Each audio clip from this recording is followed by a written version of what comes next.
উপরওয়ালা কুষ্টিয়ায় কেউ নেই, উপরওয়ালা এখন আমি।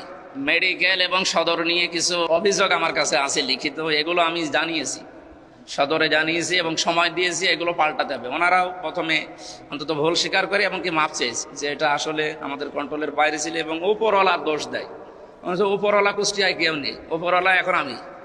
সুতরাং যা হবে কিছু হলে আমারে জানাবেন। দালালদের এবং ওই যে বিভিন্ন স্পিরিট মানির কথা বলা হয় এবং কালো কিছু হাত আছে, এই হাতগুলোর কথাও গোপনে কেউ কেউ জানিয়েছে। আমি সরাসরি জানিয়েছি যে 2 নম্বরে কেউ যদি করতে চায় সরাসরি বলবেন যে মাওলানার কাছে টাকা দেওয়া আছে বা এই বিষয় বলা আছে, আপনারা ওনার কাছে যান। মানে এত ক্ষমতা নিয়ে কে চলে কুষ্টিয়ায়, আমি দেখবো বাকিটা। নির্বাচন চলাকালীন সময়ে, সেই সময় তো আমরাও আপনাদের মতো।